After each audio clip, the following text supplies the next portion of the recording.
So, Mr. Johnson, in Turkey and all around the world, we are talking about the detention of Pavel Durov. So, how do you evaluate the detention of Telegram founder Pavel Durov in France? Yeah, I view it as probably the same type of attempt to silence a critic or punish somebody for what they're doing. It's not illegal, but it's uncomfortable for Western governments. This is similar to what they did to Julian Assange. Telegram is a free speech platform, almost. There's still some restrictions on it. And they're trying to punish him for things that other people have done, which is just, it's outrageous. This is the kind of repression that used to be associated with the Soviet Union under communism and China in the days of Mao Zedong, when there was great ideological suppression and government-controlled information. So this is an outrageous act by the government of France, but it would appear to me they did it in concert with the United States. And as you say, United States, Pavel Durov has previously revealed that the FBI asked him to install a backdoor to access the app, which he refused. What do you think is the relation between the CIA and FBI and social media applications?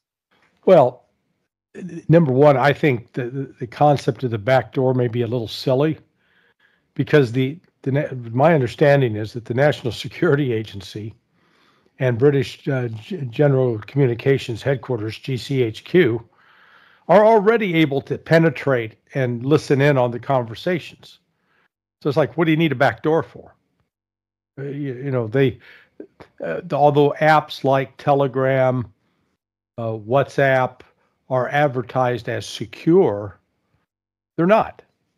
I mean, I've heard from, several years ago, one of my buddies he works on what they call computer network operations, CNO. Holds top secret clearances, and he said, "Hey, if you're using WhatsApp and you think it's secure, think again. It's not."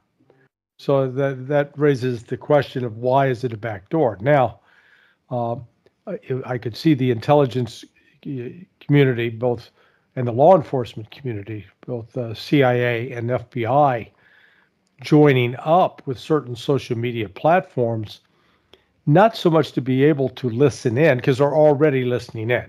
Okay. We saw that, in fact, recently when the FBI raided Scott Ritter's home. They already had his text messages. They already had all of his communications. What they want to do is have that relationship so that they can plant information, to use those platforms as a vehicle for propaganda. I think that's really where they're going. And part of the problem with Telegram is that, for example, it's telling the actual story about about Israeli genocide in Palestine, and the rest of social media like to cover that up and pretend that it's Hamas that's killing babies, not Israel. And I use that as a classic example where you've had the Israelis just gaslight the world by claiming that on October 7th, Hamas murdered 40 babies. Okay, what are their names? Where are their pictures? We do not a single name, not a single picture. Now we're 11 months in.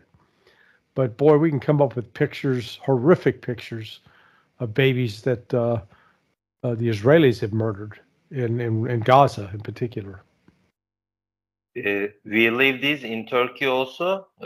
Example, after Hamas leader is killed by Israel in Iran, even Instagram delayed the messages of people from our government, Turkish government. Even they delayed the message of politicians also.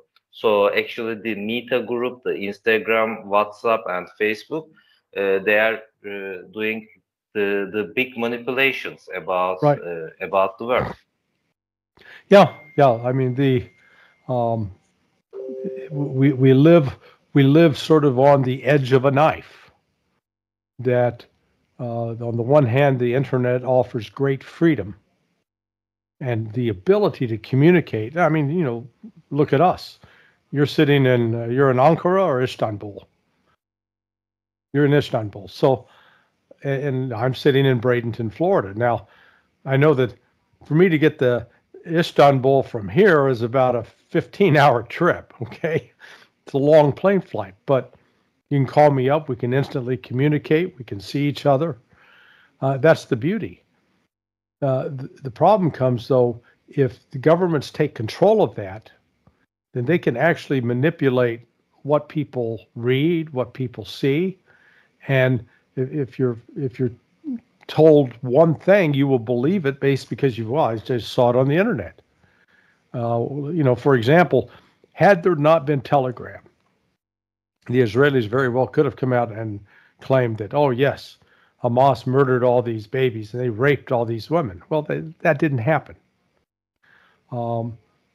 But you know, if the governments control the media, they can make sure that that's the only thing that people hear, and oftentimes that's what they will believe. You make a relation with Pavel Durov, the detention of Pavel Durov, with Israel issue, Palestine issue. But in the same time, in Russia and in Belarus, Telegram is used a lot. Even Russian soldiers also, they use Telegram. Do you think there is a connection between Durov's detention and the war in Ukraine?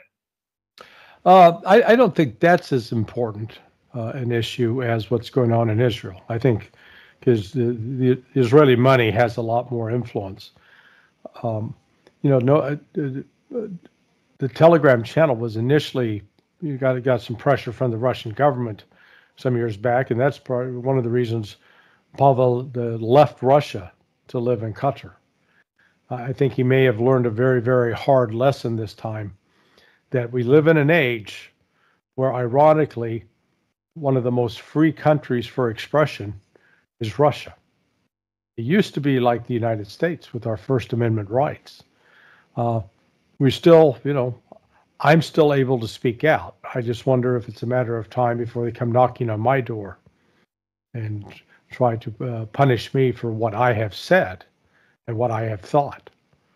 And, you know, one of the original beauties of America was to be free to say what you want and think what you want.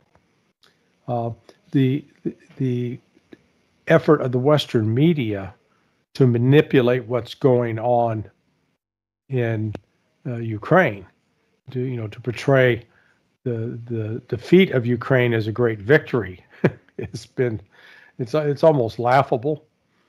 But I don't think Telegram has played a minor role in that. But I know that I prefer to go to Telegram over Facebook or any other application just to be able to pick up information quickly. But once you read the information, you still have to double check it. It's like doing an interrogation with somebody that you're torturing. Just because they tell you something maybe under duress, does not necessarily make it true. You always have to go out and corroborate it. And do you think Western countries are trying to discredit platforms like TikTok and Telegram that they think are out of their control? Yes, absolutely. Yeah, they can't allow that because it's this is the United States is the ultimate control freak. We want to be in charge of everything and everyone, and they all have to do what we want them to do. Well, crazy. And you were talking about the Mr. Durov. He learned now in West there is no free speech. Mr. Medvedev, he tweet, he say, Mr. Durov tried to be like a genius, a world citizen, but now he was wrong. Did you see this tweet of Medvedev? Yes, I did. What do you think about it? Well, I think Dmitry Medvedev is he's good for great. He's a good quote maker. He gives good sound bites, and they're spot on. It is, of course, it's easy for him to do that because the actions of France, in this case, or the actions of the United States, or the actions of NATO, are so abjectly stupid that it's easy to ridicule and call them out for their hypocrisy. And what do you think about the time of detention? What's going on in this detention time? They are talking with Durov. They try to make him agree about something. What are they doing during this detention? What do you think? No, I think they're just trying to break him. His problem is he obtained French citizenship. Now there are questions about how he did that. He had some insider help in the French government, and I think maybe he naturally assumed, well, hey, the government helped me get this, come in through the back door to get my passport, my French passport, so therefore I'm protected. If he was still just strictly a Russian passport holder, or had become a citizen of Qatar, or the United Arab Emirates, one of those, and was a passport holder there and not a French passport holder, then I think the French would be treating him a little different because it would create more diplomatic problems for them. But the French can argue, he's a French citizen, he's ours, so go mind your own business. He violated our laws. Now, he didn't violate any laws, but again, they're trying to create this novel concept that if you're a magazine publisher and you allow an article that it can be truthful, but it goes against the political views of some powerful person or some powerful country, that you can be punished and held responsible for what that writer did in your publication. I think the rule should be that if you're allowing people to be slandered and libeled, of course the owner of the platform should bear some liability. But when the issue is ideas and thoughts, that takes us down a road of totalitarian and authoritarianism. It's the world of a dictator. Thank you so much, Mr. Johnson. You answered our question. Is there anything else you would like to add? For Pavel's sake, I hope they let him go, and that he's a young man and he will have learned an important lesson.